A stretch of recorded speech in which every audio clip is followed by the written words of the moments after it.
नमस्कार दोस्तों, स्वागत है आप सभी का स्मार्ट क्लास इक्वल एग्जाम पर।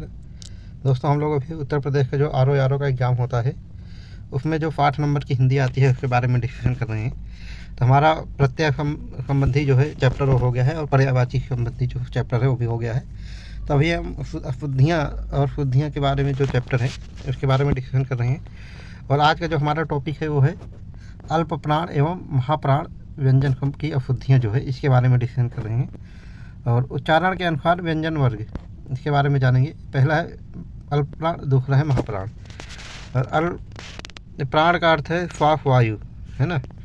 और चलो इसमें तो अच्छा और लिखा हुआ है, जानेंगे यहाँ पे महाप्राण क्या है। तो जिन व्यंजनों के उच्चारण में अत्यधिक मात्रा में प्राण वायु बाहर निकलती है और अंत में हा की ध्वनि सुनाई देती है वह सभी व्यंजन महाप्राण कहलाते हैं।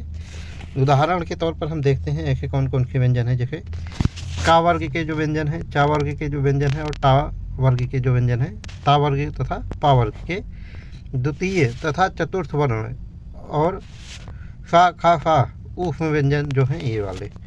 चाहे का वर्ग है, चा वर्ग है, टा वर्ग है, ता वर्ग है और पा वर्ग है, इसका जो दूसरा और चौथा वर्ण है। जैसे का वर्ग का दूसरा वर्ण क्या होगा, खा, और चौथा वर्ण क्या होगा, घा। ऐसे ही चा वर्ण का दूसरा वर्ण क्या होगा, छा, और चौथा वर्ण क्या होगा, झा। इसी तरीके से टा वर्ग का जो दूसरा वर्ण होगा वो क्या होगा, ठा, और चौथा वर्ण क्या होगा, ढा। ऐसे ही ता वर्ग का जो है दूसरा वर्ण क्या होगा, था, और चौथा वर्ण क्या होगा, धा। ऐसे ही पा वर्ग का जो दूसरा वर्ण है वो क्या है, फा, और चौथा वर्ण क्या है पा वर्ग का, वो है भा। तो ये जो शब्द हैं, ये जो वर्ण हैं, जो दूसरा और चौथे जो वर्ण आते हैं इसमें, और इसी के साथ में ये जो शरीफा वाला फा कह दो, चाहे खटकोड़ वाला फा कह दो, चाहे फरौता वाला फा कह दो, इन तीनों को ऊष्म में व्यंजन कहते हैं। तो ये भी महाप्राण की श्रेणी में आते हैं। अब हम देखते हैं ये अल्प प्राण की श्रेणी में क्या क्या आता है। जिन व्यंजनों के उच्चारण में कम प्राणवायु बाहर निकलती है तथा उच्चारण में समय भी कम लगता है।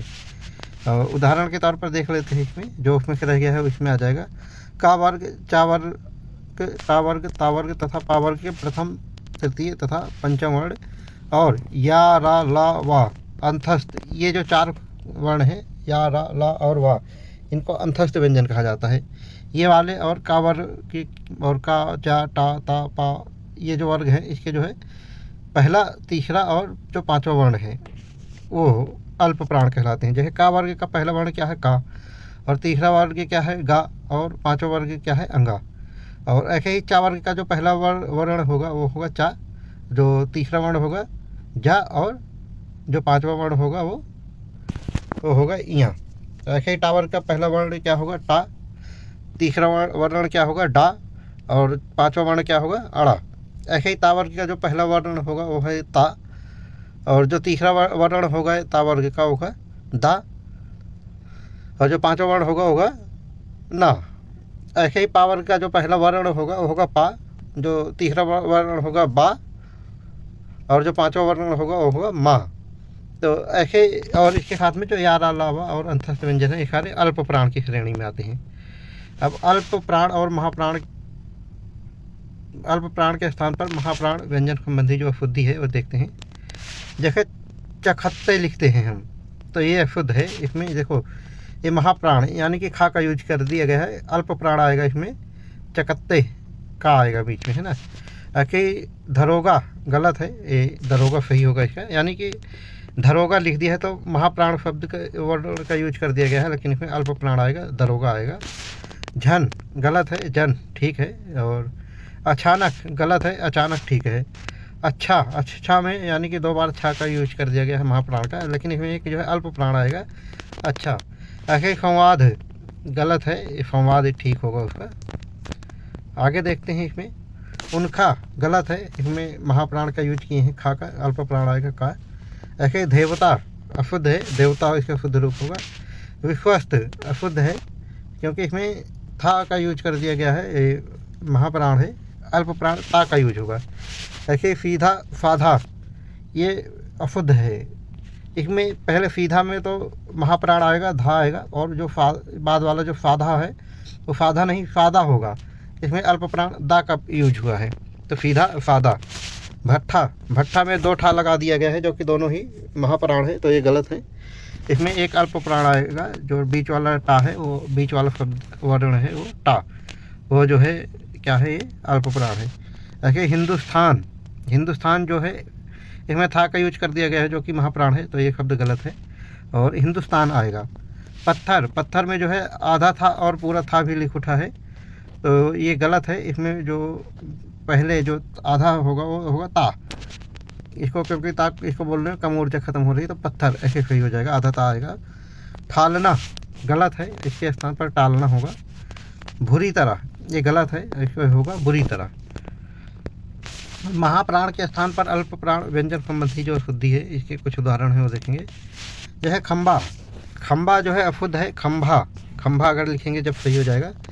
चाबी अशुद्ध है, जब उसको चाबी लिखेंगे ना महाप्राण का यूज करेंगे तब वो सही होगा। ऐसे धोखा अशुद्ध है, धोखा इसका शुद्ध रूप होगा। और धुरंधर, धुरंधर जो है अशुद्ध है, इसका शुद्ध रूप होगा धुरंधर। और मुझसे, यहाँ पे मुझसे लिखा हुआ है जो कि जा अल्प प्राण है, लेकिन यहाँ पे महाप्राण का यूज होगा, ये होगा मुझसे, वो वाला शब्द मुझसे ठीक है। मापी, मापी जो है अशुद्ध है और महाप्राण का यूज होगा इसमें माफ़ी, माफ़ी जो है इसका शुद्ध रूप होगा।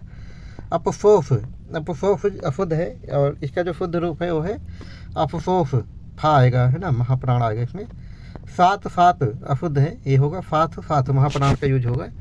हाथ, हाथ अशुद्ध है, इसका शुद्ध रूप है हाथ। जीभ, जीभ अशुद्ध है, इसका शुद्ध रूप है जीभ। खींचना, खींचना अशुद्ध है, इसका शुद्ध रूप है खींचना। झूठ, झूठ अशुद्ध है, इसका शुद्ध रूप है झूठ। धंधा, धंधा अशुद्ध है, इसका शुद्ध रूप है धंधा। और देख कर अशुद्ध है, इसका जो शुद्ध रूप है देख कर होगा। साप, साप ये अशुद्ध है, इसका जो शुद्ध रूप है वो है साप, साप। ऐसे ही पटाखा अशुद्ध है, इसका जो शुद्ध रूप है वो है पटाखा। और मुरझाना, मुरझाना अशुद्ध है, इसका जो शुद्ध रूप है वो है मुरझाना। कुछ, कुछ अशुद्ध है, इसका जो शुद्ध रूप है वो है कुछ। और कभी, कभी अशुद्ध है, इसका शुद्ध रूप है कभी। और गंभीर, गंभीर अशुद्ध है, इसका शुद्ध रूप है गंभीर।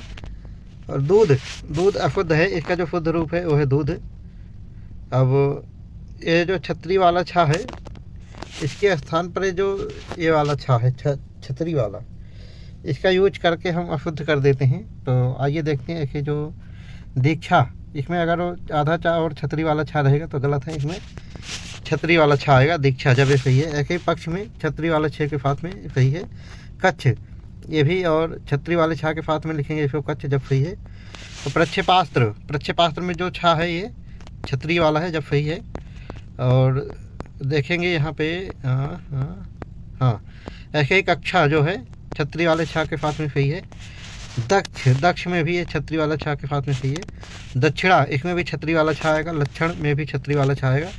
क्षण, ये भी छतरी वाला छा आएगा। और क्षमा, क्षमा में भी छतरी वाला छा आएगा। और क्षत्रिय, छतरी में तो छतरी वाला छा तो आएगा ही। क्षुद्र, इसमें भी छतरी वाला छा होगा। और क्षेत्र में भी छतरी वाला छा होगा। और परीक्षा में भी छतरी वाला छा आएगा। और शिक्षा में भी छतरी वाला छा आएगा। तो दोस्तों आज का डिस्कशन हम यहीं पे समाप्त करेंगे और इसी तरीके की वीडियो को लगातार देखने के लिए हमारे channel smart classes college exam को लाइक, सब्सक्राइब और शेयर ज़रूर करें। कल फिर मिलेंगे दोस्तों इसी चैनल पर नेक्स्ट वीडियो के साथ। तब तक के लिए जय हिंद।